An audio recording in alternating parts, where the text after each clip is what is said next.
Alors j'ai souvent l'habitude de dire que le culte, c'est pas que les événements qui se séparent les uns des autres, mais il y a un grand tout dans le culte. Ça veut dire que ce qu'on a lu, ce qu'on a chanté, ben, sert aussi à introduire ce qu'on va partager ensemble maintenant. Et en particulier, on a réfléchi, si vous avez fait attention au texte que nous avons lu, ou sinon je vais vous éclairer sur ça, on a réfléchi au fait que Dieu connaît chaque détail de nos vies. On a évoqué avec le psaume 56 que toi, tu tiens le compte de chacun des pas de ma vie errante. Et mes larmes même, tu les gardes dans ton outre. Leur compte est inscrit dans ton livre. Aujourd'hui, on a des applications pour compter le nombre de pas. Mais nos applications, voilà, elles ne marchent pas tout le temps. Qu'elles n'ont pas commencé au jour de notre naissance.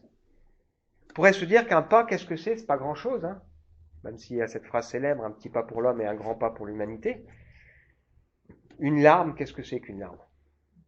Et la Bible nous dit dans ce texte, et c'est l'assurance qu'avait David au pire moment de sa vie, de savoir que Dieu sait chacun de ses pas et recueille dans son outre chacune de ses larmes. On a lu aussi ce texte de l'évangile de Luc où Jésus veut inviter les disciples et la foule à ne pas passer à côté de l'essentiel en nous disant, voilà qui vous devez craindre. On a souvent des craintes, on a peur des hommes parfois il y en a qui ont peur du diable aussi. Et Jésus dit, voilà qui vous devez craindre, celui qui va décider de votre sort éternel. C'est lui que vous devez craindre. Mais il ajoute que un moineau, il n'y a pas un moineau qui tombe sans que Dieu le sache et que nous valons plus qu'une volée de moineaux. Et il précise, même les cheveux de nos têtes sont comptés. Alors on n'a pas tous le même nombre de cheveux. Certains en ont moins, certains en ont plus. Mais on en perd des cheveux. Les cheveux de nos têtes sont comptés. Je ne crois pas que ce soit quelque chose simplement de poétique. Je crois que c'est une réalité. Dieu sait combien on a de cheveux sur nos têtes. Ça veut dire que dans le moindre détail, Dieu sait tout de nos cœurs et de nos vies. J'aurais pu ajouter ce psaume 39 où David encore fait cette prière éternelle. Dis-moi quel est le terme de ma vie. Quelle est la mesure de mes jours, que je sache combien je suis fragile. Voici, tu as donné à mes jours la largeur de ma main, et ma vie est comme un rien devant toi. Oui, tout homme n'est qu'un souffle. L'homme se promène comme une ombre, il s'agite vainement, il amasse, mais il ne sait qui recueillera. Maintenant, Seigneur, que puis-je espérer? En toi est mon espérance. C'est important aussi pour nous de mesurer que nos jours sont comptés. Certains ont envie de plus en plus vieux, ok, mais n'empêche que nos jours sont comptés. Et que finalement, aujourd'hui, quand on s'est levé, on s'est encore rapproché un peu plus de l'échéance. On est tous avec une obsolescence programmée, qu'on le veuille ou non. Alors comment on vit ces réalités? Dieu qui sait mes pas, Dieu qui recueille mes larmes, c'est plutôt encourageant. Dieu qui voit mes pensées, c'est peut-être déjà un peu plus embarrassant. Dieu qui sait que nos vies sont fragiles. Le psalmiste a fait le choix à un moment donné de se dire qu'il se confie en Dieu par rapport à ça. On a lu ensemble que tout est à nu et tout est à découvert devant Dieu, à qui chacun de nous, un jour, aura à comparaître. Et ce texte qui nous dit que la parole de Dieu, la Bible, est comme une épée qui va pénétrer au plus profond de notre être pour révéler les pensées les plus secrètes de nos cœurs. Et l'invitation qui nous est donnée, c'est, puisqu'on ne peut pas échapper, c'est d'entrer dans ce repos, de nous approcher d'un trône qui est un trône de grâce dans lequel on peut être secouru. Et il est temps pour chacun de nous, aujourd'hui, de pouvoir être secouru de nos détresses, de notre histoire, de notre passé, de peut-être notre inquiétude par rapport à l'avenir. Alors hier, on a partagé la foi, héritage ou expérience, et une des premières choses que j'ai eu l'occasion d'essayer d'éveiller dans l'esprit de ceux qui étaient là, c'est de réfléchir de quelle foi on parle. Est-ce qu'on parle simplement de dire Dieu existe ou pas? Bon, si ça se limitait à ça, j'allais dire, après tout, on s'en fiche. Mais si on parle de cette foi qui veut dire vivre quelque chose avec Dieu, la conscience que On a été créé pour quelque chose, par quelqu'un qui a des projets aussi pour nous, la conscience qu'il sait tout de nous, bah, ça change sans doute la donne, et ça nous invite à essayer de connaître ce Dieu. Alors on va aujourd'hui partager ensemble le psaume 139, on fait une petite pause dans notre découverte de 2 Pierre, un psaume qui est un psaume remarquable, justement sur le fait que Dieu sait tout de nos cœurs et de nos vies, pour qu'ensemble on puisse se laisser interpeller aussi par ça. Alors le titre que je vous propose de ce matin, j'aime bien donner un titre, permet aussi de réfléchir à comment on résume, quand chaque détail compte. Bon, il y a une expression célèbre, hein, le diable se cache dans les détails, mais dans nos vies, chaque détail compte aux yeux de Dieu. J'aime beaucoup ce texte de l'Apocalypse qui dit que la prière des saints, elles sont dans des coupes, et Dieu les tient, et à un moment donné, il les renverse pour exaucer les prières. Ça veut dire que quand on prie, parfois même si on ne voit pas, je crois que Dieu entend et Dieu garde. Après, il y a sa volonté, il y a son plan, c'est complexe tout ça. Mais les prières de Dieu, les prières qu'on adresse à Dieu, si elles sont faites évidemment de la bonne manière, c'est pas une question de mots, évidemment, c'est une question de disposition de cœur, elles ont du sens. Alors on va lire le psaume 139 et on va voir ensemble que ce psaume, on peut le fractionner en 4 parties, et donc on va lire chacune de ces parties et réfléchir ensemble à ce texte. Au chef de chœur, psaume de David. Éternel, tu me sondes et tu me connais. Quand je suis assis et quand je me lève, tu le sais. De loin, tu discernes tout ce que je pense. Tu sais quand je marche et quand je me couche, et tous mes chemins te sont familiers. Bien avant qu'un mot vienne sur mes lèvres, Éternel, tu sais déjà tout ce que je vais dire. Tu es devant moi et derrière moi, tu m'entoures, ta main est sur moi. Merveilleux savoir, hors de ma portée, savoir trop sublime pour que je l'atteigne. Alors, ce psaume a été écrit par David. David, c'est un personnage important de l'histoire biblique. Il est une référence pour les rois, puisque la Bible nous dit que, voilà, on compare les rois à l'obéissance et au cœur qu'avait David. Dieu, quand il parlera à Salomon, le fils de David, il lui dira marche en ma présence comme a marché David ton père, avec sincérité de cœur et avec droiture, faisant tout ce que je t'ai commandé, même si David n'a pas été un homme parfait. Mais ce qui est intéressant ici, c'est que David, qui connaît Dieu depuis son enfance, on sait que dans son enfance, il a fait des expériences avec Dieu alors qu'il était tout seul comme un berger. Il ne parle pas d'un Dieu lointain, mais il parle de son expérience. C'est-à-dire qu'il n'est pas en train de parler de l'omniscience de Dieu qui sait tout, simplement comme quelque chose de théorique, mais comme quelque chose qui a du sens dans sa vie. Donc il a composé un psaume qu'il confie au chef de chœur. Ça veut dire que ce psaume, comme la plupart des psaumes, sont des prières qui étaient destinées à être partagées et à être chantées pour qu'on fasse monter ça vers Dieu. C'est dire combien c'est quelque chose d'important. Et donc il y a le premier verset, c'est presque un résumé de ce psaume. Éternel, tu me sondes et tu me connais. Ça veut dire que Dieu n'est pas simplement celui qui connaît un peu Raphaël. Bon, voilà, il sait bien à peu près qui je suis, mon nom. Il a une meilleure mémoire que moi sur les noms. Mais il me sonde, ça veut dire qu'il sait dans le détail qui je suis.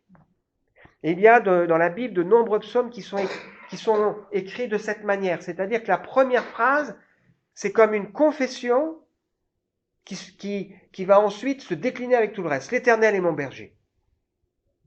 Je ne manquerai de rien. L'Éternel est mon berger. On pourrait rappeler cette phrase à chaque phrase. Il me conduit dans de verts pâturages. L'Éternel est mon berger. Heureux celui à qui la transgression est remise et le péché pardonné. Puis ensuite, David explique qu'il avait ce combat dans le cœur parce qu'il ne voulait pas, à un moment donné, reconnaître devant Dieu qu'il est pécheur, qu'il avait failli. Et il disait que la nuit, il était troublé jusqu'au moment où il a craqué, il a laissé effectivement reconnaître son péché. Et le fait de se savoir pardonner, quel soulagement.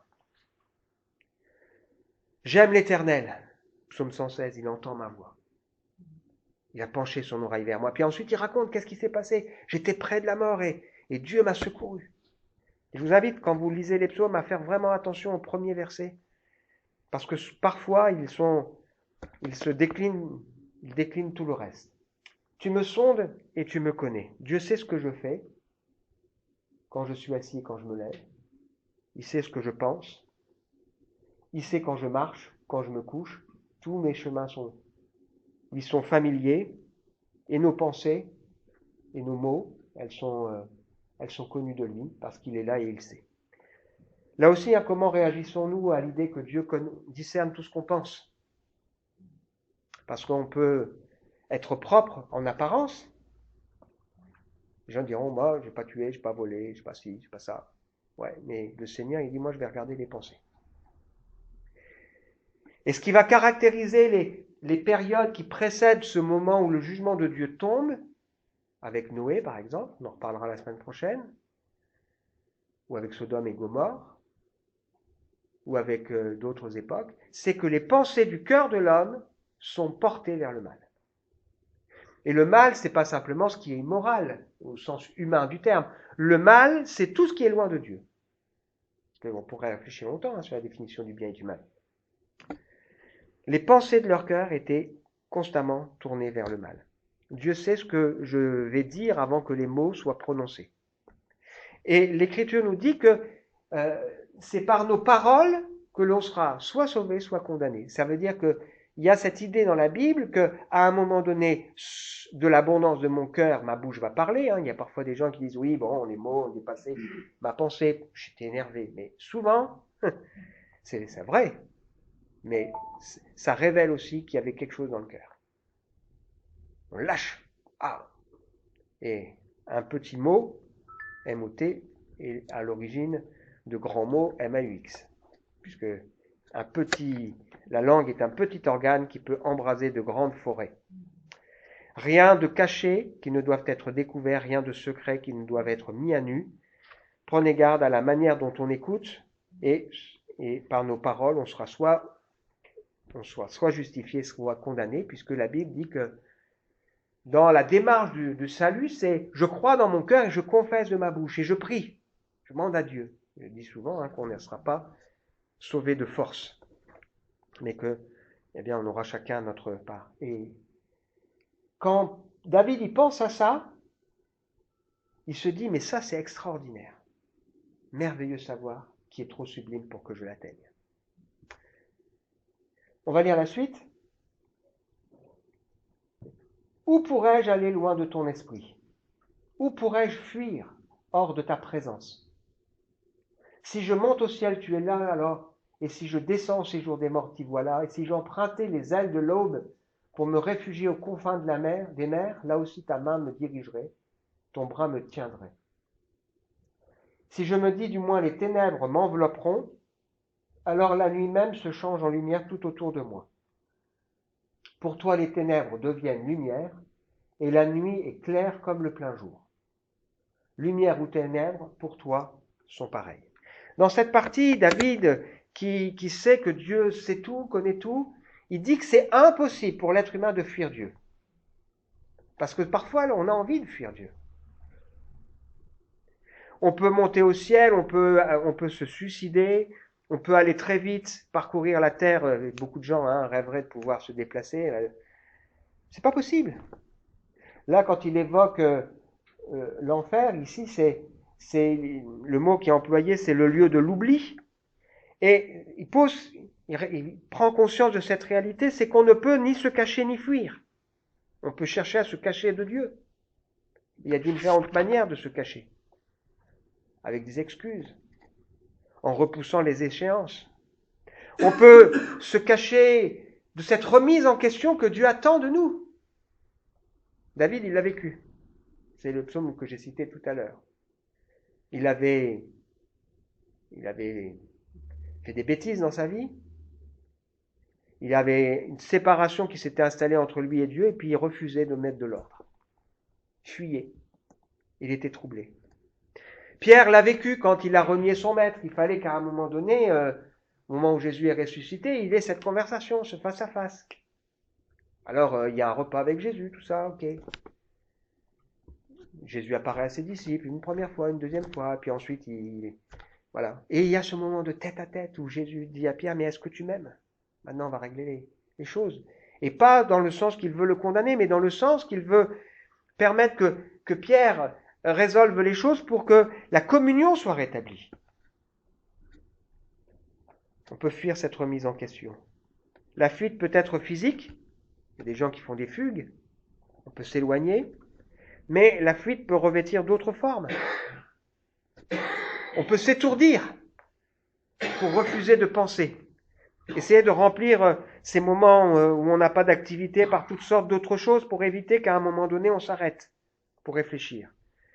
On peut aussi fuir en se donnant bonne conscience, en écoutant toutes sortes de personnes qui vont nous dire finalement ce qu'on a envie d'entendre. Ce sera un des signes des temps. Les gens entendront toutes sortes de docteurs qui leur diront ce qu'ils ont envie d'entendre.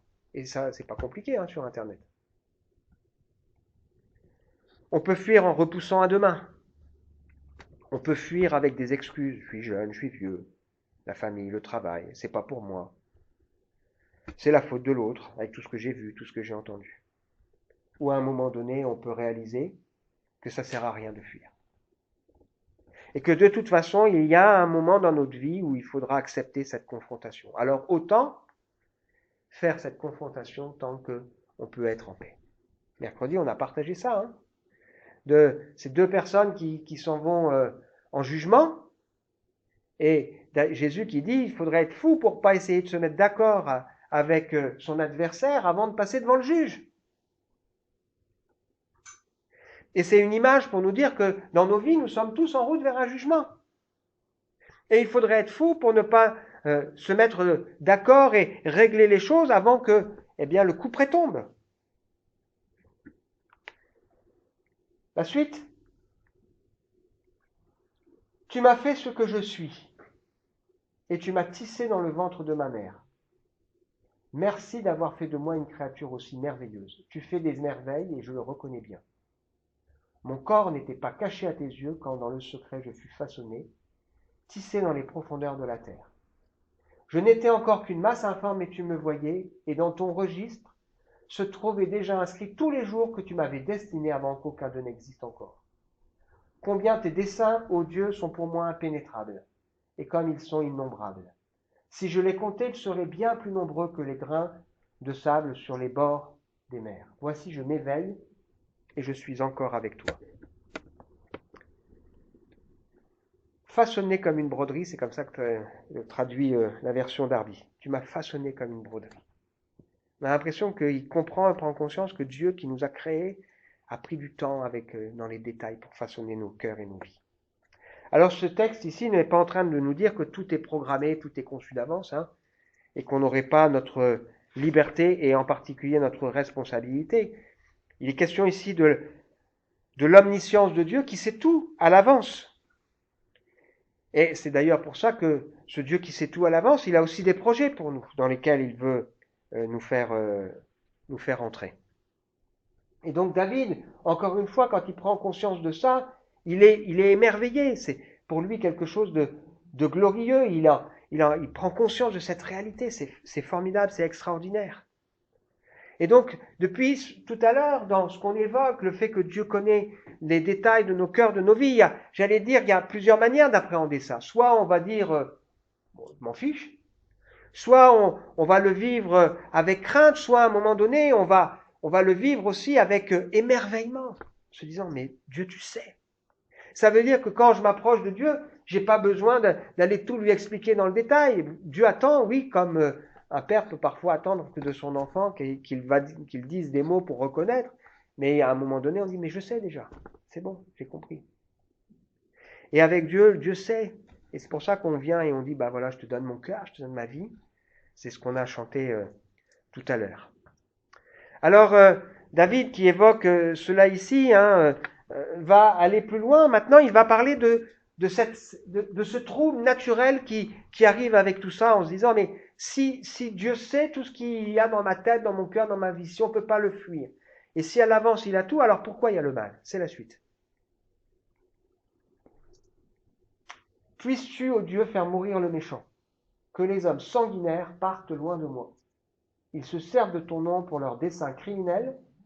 Eux, tes adversaires, l'utilisent pour tromper. Éternel, comment donc ne pas haïr ceux qui te haïssent et ne pas prendre en dégoût ceux qui te combattent? Eh bien, je leur voue une haine extrême et je les considère comme mes ennemis même. Sonde-moi, ô Dieu, pénètre mon cœur, examine-moi et pénètre les pensées qui me bouleversent. Considère si je suis sur le chemin du mal et dirige-moi sur la voie de l'éternité. C'est naturel. Quand on prend conscience que Dieu sait tout, que Dieu voit tout, que rien ne lui échappe, de se dire, mais pourquoi il y a autant de mal et de souffrance? Et David, il a eu son lot. Ça reste un sujet compliqué. David évoque ici, encore une fois, dans la Bible, ça ne veut pas dire que Dieu approuve la manière dont il réagit, mais David, il est là devant Dieu, et devant Dieu, il a le droit de dire, il y a des choses qui me font mal, il y a des choses qui m'irritent, il y a des choses qui suscitent en moi des sentiments qui sont durs. Il est quelque part indigné devant aussi la manière dont l'être humain peut considérer les choses de Dieu. Et il se dit, mais Dieu, puisses-tu faire mourir le méchant? Mais Dieu n'a pas besoin de nos conseils, il sait ce qu'il a à faire. Mais ce qui est vraiment intéressant, c'est la fin. C'est que quand il prend conscience de ça, il s'arrête et il prie en pensant à lui. Donc on peut aujourd'hui se dire, ah ouais, alors et Dieu, qu'est-ce qu'il fait? Mais la vraie question, c'est la fin. Ce Dieu qui sonde tout, qui connaît tout, qui voit tout, qu'est-ce qu'il voit dans ma vie? Et qu'est-ce qu'il voit dans mon cœur? Et David, il passe de ce premier verset où il dit « Tu me sondes et tu me connais », je sais que ça, c'est une réalité, avec cette prière où il dit quelque part « Je t'autorise, Dieu, à regarder dans mon cœur et dans ma vie. C'est ce que je veux. Pour que tu me révèles vraiment ce qu'il y a dans mon cœur et dans ma vie. » Parce que parfois, nous-mêmes, on est surpris de nos réactions. Je ne pensais pas que je réagirais comme ça. Je ne pensais pas que j'aurais de tels sentiments. Celui qui nous connaît vraiment, c'est même pas nous, c'est Dieu. Et donc David, quand il prend conscience de ça, il se rend compte que oui, il peut penser au mal qui est à l'extérieur, les autres, mais si déjà il s'occupait de lui et de son propre cœur. Sonde-moi, Seigneur. Regarde dans mon cœur. Je t'autorise à m'examiner. Je te demande de le faire. Pénètre les pensées qui me bouleversent. Considère si je suis sur le chemin du mal. Et la version d'Arby dit « Regarde s'il n'y a pas en moi une voix de chagrin. » Intéressant, Parce que finalement, la voix de mal, c'est aussi une voix de chagrin. Et dirige-moi sur la voie de l'éternité. Et si on faisait les uns et les autres cette prière, de dire « Seigneur, sonde mon cœur, sonde ma vie. Je veux plus fuir. Je veux mettre de l'ordre. Bien, je veux plus toutes ces excuses, mais je veux mettre de l'ordre dans mon cœur et dans ma vie. Et je reconnais que j'ai besoin aussi que Dieu me dirige. » Et donc dans la Bible, il y a cette pensée, si Dieu est celui qui veut établir le contact avec nous, nous pardonner, il est aussi celui qui veut nous accompagner pour éviter qu'on retombe dans les mêmes erreurs, dans les mêmes travers. Parce que sinon, on n'en aurait pas fini et on continuerait sans cesse. Sonde-moi, Seigneur. Pénètre mon cœur. Examine-moi et pénètre les pensées qui me bouleversent. Regarde si je suis sur une voie de chagrin et dirige-moi sur la voie de l'éternité. On veut prier ensemble. Seigneur, on te remercie pour ce psaume extraordinaire de David, un psaume que j'affectionne particulièrement, qui m'émerveille de penser que la parole n'est pas sur ma bouche, tu la connais, la pensée n'est même pas encore dans ma tête, que déjà toi tu sais, et même à l'avance sur ton livre sont inscrits tous les jours qui me sont destinés avant qu'aucun d'eux n'existe. Je ne crois pas comme le pensait Cabrel que tu es assis sur le bord du monde et que tu observes, je crois que tu es aussi un Dieu qui participe à la vie de l'humanité. Et que si je suis dans ta maison aujourd'hui, c'est parce que tu m'as cherché, que tu as été intentionnel dans mon cœur et dans ma vie. Et je crois même que tout ça, ça change complètement les choses. Je veux faire cette prière pour moi-même, sonde-moi, ô Dieu. Connais mon cœur. Éprouve-moi, Seigneur, et connais mes pensées. Ne me laisse pas aller sur une voie de chagrin, mais conduis-moi sur la route de l'éternité. Je te prie que ce matin, personne au milieu de nous ne puisse fuir en pensant que on peut fuir, en essayant d'échapper aux échéances de sa vie, en essayant d'échapper aussi à son passé, à son présent, à son avenir, Seigneur, mais que chacun, on puisse réaliser que ce Dieu à qui on s'adresse, c'est pas un Dieu qui veut nous condamner, mais un Dieu qui veut nous aimer et nous pardonner. Amen.